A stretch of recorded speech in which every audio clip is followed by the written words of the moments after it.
Now how do I thread that?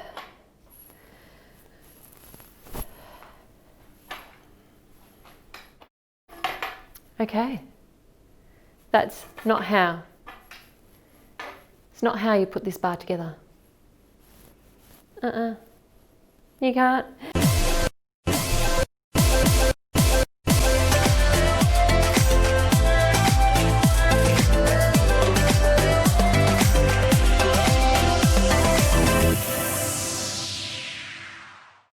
Hi, I'm Samantha, Creative Director at Dance Parent 101, and today we're going to do a tutorial on how to make a single metal steel, galvanized steel bar. So let's get to it.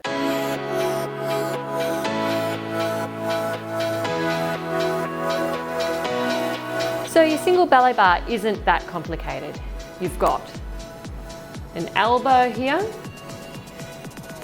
you've got your pipe along the top, got another elbow here, and then you've got pipe here, you've got pipe along here, and then we've got T-pieces. You've got a T-piece here, you've got another T-piece here, got some pipe, another piece of pipe, on the other side, and then you've got some more elbows.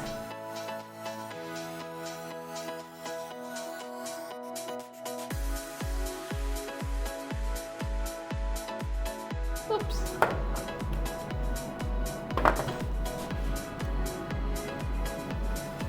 Okay, so elbows equals 1, 2, 3, 4, 5, 6. You need 6 of those. T's, need 1, 2. And then you need one long length of pipe here. Now, what you buy is going to be dependent really on what you can get. And this is a 40-inch piece is what I was able to get. I'm not sure how many centimeters that is, but I'll put that up here. So that's a 40-inch piece. So let's go with 40 inches there. Then we've got our 2 pieces along the side. Now I went into the store and I basically put these up against myself, thought they're going to be a bit higher on the stands, and I went for 35 inch. They're 35 inch, and it actually does, these are 90 centimeters. So if you're into centimeters, and then we've got our pieces on the stand, 4 of those, and these are 10 inch each. So we've got 10 inch, and I think that's 25 centimeters. And then we need our other parts, so let me go grab them. So I've got 6 elbows, and I've got my 2 T's. And that's all the parts you need to buy.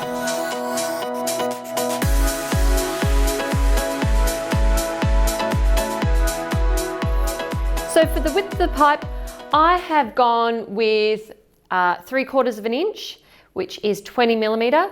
Now at the store they did have thicker, which was an inch or 25 mil, but I found that it was really heavy and it cost a fair bit more money. So with all the different parts I had to buy, I thought the 20 mil was a bit, or the 3/4 inch was a bit more economical for me, and it wasn't as heavy, and I thought that would be easier for my girls to pick up and move around, which is why we're making a portable bar in the first place, because you want to be able to pick it up and move it around and store it.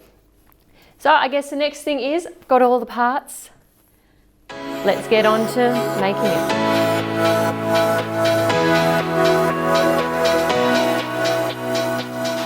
Okay, so I'm going to start with the legs, and I always find it just a bit difficult to put it in there. I suppose I should have taken off the manufacturer's stickers. Oh, it's going to take me forever. That's going to be fun. Okay, so one 10-inch piece on either side of your T, and then this is the tricky part, getting this around so that it is facing downwards and tight at the same time. So spinning it around. Okay, see, I've tightened that all the way and it's facing the opposite to the other one, so I am going to have to loosen that one and put it to there. So it'll be interesting to see when it's all up how that affects its stability. Now, the great thing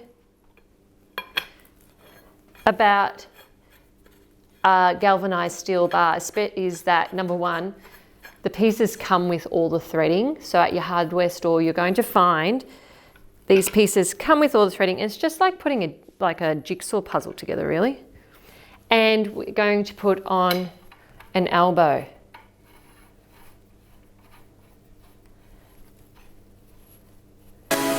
Okay, so once we do that, we're actually going to want to put on the bar across. So you've done that side. You've got the right ballet bar in here. You don't have the leg, because I did that too. And now we're going to put in this piece here. Now we're going to put in the leg.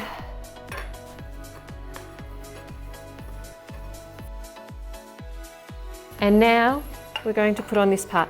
Now you could have the legs, this foot part made already, but I thought it might be a bit hard to spin everything around. So I thought I will just do it this way.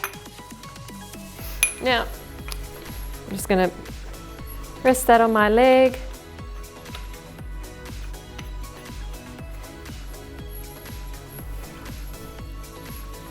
Grab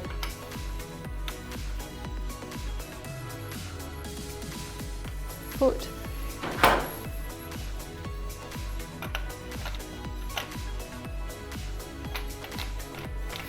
Make sure when you're spinning, you're always saying in your head, righty-tighty, righty-tighty.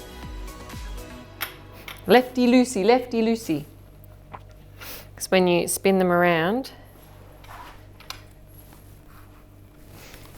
Okay. We have our galvanized steel ballet bar, just like putting something from a box of IKEA together. And yeah, I think it's fairly sturdy.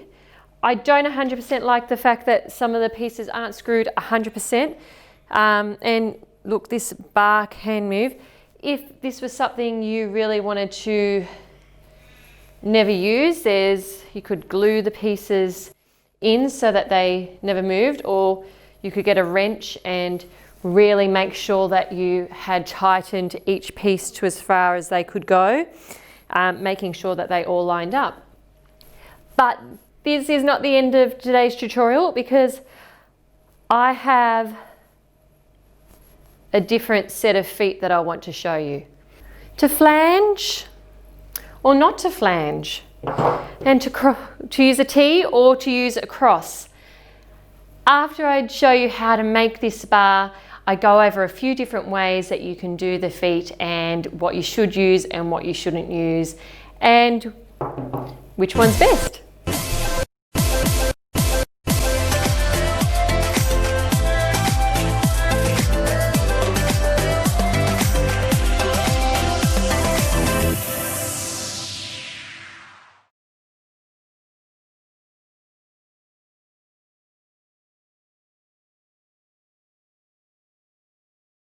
Round and round and round, and so it faces downwards, and we're going to work our way